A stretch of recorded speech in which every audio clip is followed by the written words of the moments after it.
January Taramarida Manipur gi Konung IMPHAL dagi LAMTHADUNA India gi state Taramanga PHAODUNA CHATLAGA MAHARASHTRA gi MUMBAI da LAMTHUNGPHAM OIGADOURIBA Bharat Jodo Nyay Yatra gi LAMTHAPHAM OIGADOURIBA Hapta Kangjeibung gi permission Pidriba Asigi Maram Karigino LEINGAK ASINA RAHUL GANDHI gi Yatra ASIBU ASUK KIRIBA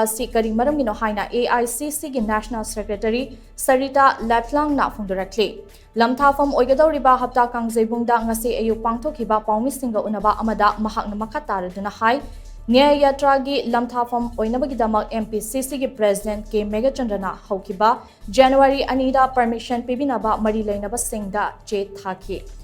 adubu laibak thibadi January tara marida pangthokadauriba yatra sigi permission ngasi fawba piraktana leiri Rahul Gandhi na luchingduna pangthokadauriba yatra sida fataba wakalon natraga political gi oiba wakalon amate yaude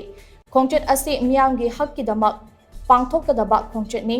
Rahul Gandhi na Manipur dagi yatra ase haudokpa pambagi maramde Manipur ase yamna fazaba awang nongpoki state amani adubu tha kharagi mamangda state asida thokiba pamdaba thodok kaya ase leibak sinba thungna khangnaraba wafamni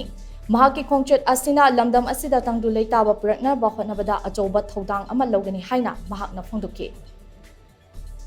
He had applied for permission on 2nd of January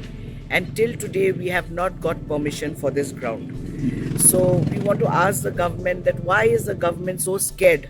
to give permission for this yatra? There is no bad intention in this yatra. This yatra is for justice. It is for the people of Manipur. Shri Rahul Gandhi ji wants to come here along with all the people because entire India is seeing what is happening in Manipur today. So everybody wants to come here and wants to stand in solidarity with the people of Manipur.